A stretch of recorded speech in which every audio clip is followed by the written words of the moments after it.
आज तक जितने भी पराक्रमी, शक्तिशाली और बलवान लोगों की हार हुई है वो सिर्फ और सिर्फ अपनों की वजह से। रावण हारा विभीषण की वजह से, बाली मारा गया सुग्रीव की वजह से और बाहुबली मारा गया भल्लाल की वजह से। यानी ज्यादातर हार का सामना अपनों के कारण ही हुआ है। इसलिए हमें दूसरों से नहीं अपनों से डरना चाहिए। आइए इसे कहानी के तौर पे समझते हैं। एक किसान के पास एक कुत्ता और एक गधा था। किसान अक्सर अपने कुत्ते और गधे को खेत पर काम करने के लिए ले जाया करता था।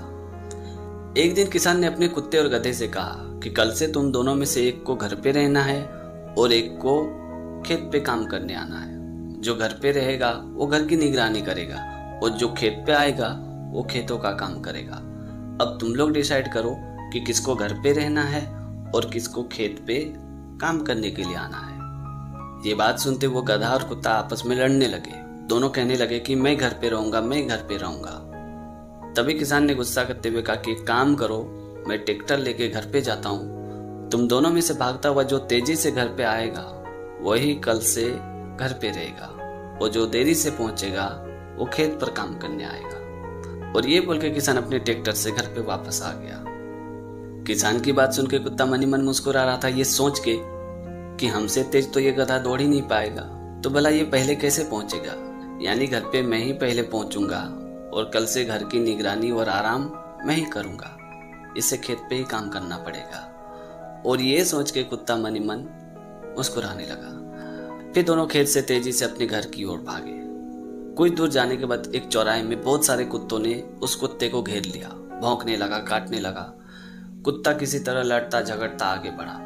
फिर वो कुत्ता जैसे ही दूसरे चौराहे पे पहुंचा, वहां भी उस कुत्ते को बहुत सारे कुत्ते मिले।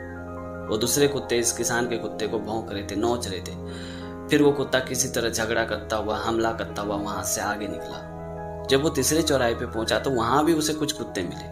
वो भी उससे लड़ने लगे, झगड़ने लगे।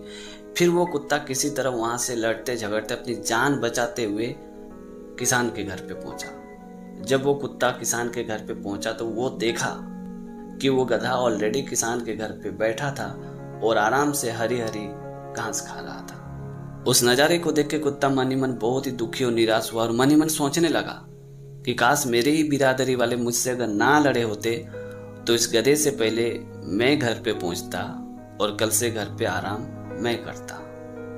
अब आप जरा सोचिए कि गलती कहां हो रही है। भले ही मैंने एग्जाम्पल जानवरों वाला दिया है, लेकिन बात इंसानों की है। ये कहानी एक डिटेक्टिव की। एक राजा के शाही खजाने से हर हफ्ता एक हीरा चोरी हो जाता था। ये चोरी कोई और नहीं बल्कि राजा के नौकर ही करते थे। वो नौकर उस हीरे को इतने प्रोफेशनल तरीके से चुराता था कि कोई उसे पकड़ ही नहीं पाता था। राजा के सारे जासूस पूरी तरह से उस चोर को पकड़ने में नाकाम हो चुके थे। इस वजह से राजा की चिंता दिन के दिन बढ़ने लगी। तभी राजा ने गुस्सा करते हुए मंत्री जी से कहा कि मंत्री जी, अगर ऐसे ही हर हफ्ते हमारे शाही खजाने से एक एक हीरा चोरी होता रहा तो एक दिन हमारा शाही खजाना पूरी तरह से खाली हो जाएगा। अगर हमारे जासूस उस चोर को नहीं पकड़ पा रहे हैं तो आप बाहर से किसी दूसरे जासूस को बुलाइए। वो चोर मुझे किसी भी सूरत में, किसी भी हालत में चाहिए। तो मंत्री जी ने राजा की बात सुन के बाहर से एक जासूस को हायर किया, जिसे आज के डेट में हम लोग प्राइवेट डिटेक्टिव कहते हैं। वो डिटेक्टिव जब राजा जी के पास आया तो राजा ने उस डिटेक्टिव से कहा कि अगर तुमने उस चोर को पकड़ लिया तो मैं तुम्हें मुंह मांगा इनाम दूंगा।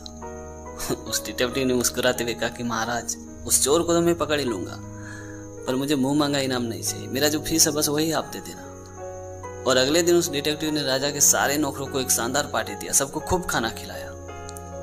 उसके बाद सबको एक हॉल में लाइन बाय लाइन खड़ा कर दिया और सबको बड़ी गौर से देखने लगा।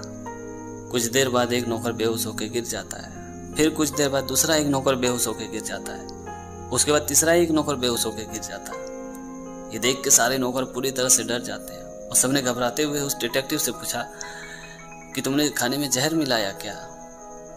तभी उस डिटेक्टिव ने कहा कि हाँ, मैंने उस खाने में जहर मिलाया है, पर तुम लोग चिंता मत करो, इस जहर की दवा हमारे शाही खजाने में रखे एक हीरे के अंदर छुपा हुआ था, जिस हीरे को आप लोगों में किसी एक ने चुरा लिया है। अगर अपनी जान की सलामती चाहते हो तो उस हीरे को तोड़ के उस दवा को निकाल के अपनी जान बचा सकते हो। अब आप लोगों की जिंदगी आप लोगों के हाथ में है। अब आप लोग डिसाइड करो कि आप लोगों को जिंदा रहना है कि मरना है। ये बात सुनते सारे नौकर एक दूसरे का मुंह देखने लगे। तभी उसमें से एक नौकर दौड़ा हुआ कचरे के डब्बे के पास गया और उसमें से एक हीरा निकाल के उसे तोड़ने की कोशिश करने लगा। तभी डिटेक्टिव गया और उस नौकर का हाथ पकड़ते हुए कहा कि इस हीरे को तोड़ने की कोई जरूरत नहीं है। दरअसल उस खाने में जहर नहीं बल्कि नींद की दवा मिलाई गई थी और ये सारा षड्यंत्र मैंने तुम्हें पकड़ने के लिए रचा था। अब तुम्हारा खेल खत्म हुआ। और ये बोल के उस डिटेक्टिव ने चोर को राजा के सामने पेश कर दिया। तो राजा ने उस नौकर को सीधे मौत की सजा सुनाई और डिटेक्टिव से खुश होते हुए उसे खूब सारा इनाम दिया। तो दोस्तों, छोटी सी कहानी में ये सिखाती कि बुद्धि एकमात्र ऐसी ताकत है जो असंभव को भी संभव में बदल सकती है।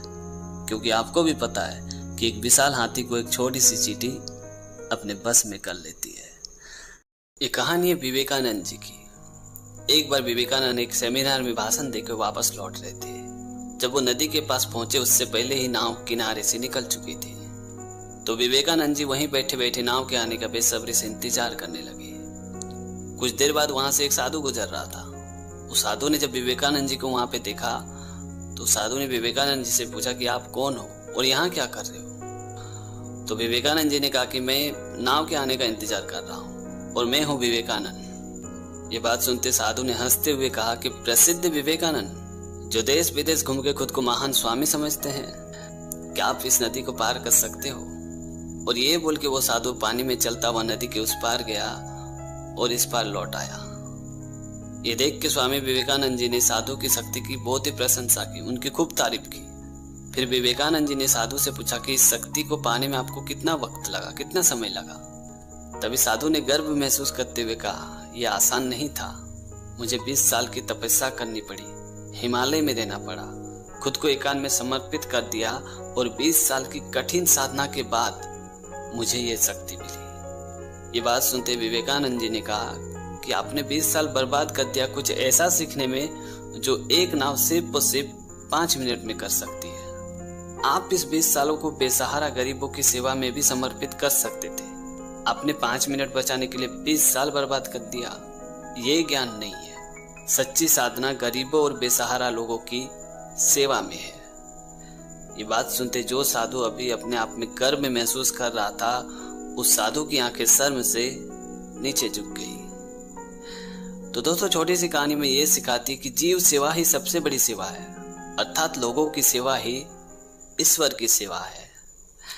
तो दोस्तों, आज की कहानी आपको कैसी लगी कमेंट करके ज़रूर बताना। और अगर आपने हमारे चैनल को अभी तक सब्सक्राइब नहीं किया तो प्लीज़ यार चैनल को सब्सक्राइब कर देना, क्योंकि इस तरह का कंटेंट मैं हमेशा अपने चैनल पे लाते रहता हूँ। तो आज के लिए इतना ही। मिलते हैं अगली वीडियो में एक नई टॉपिक के साथ, एक नई कहानी के साथ। तब तक के लिए जय हिंद,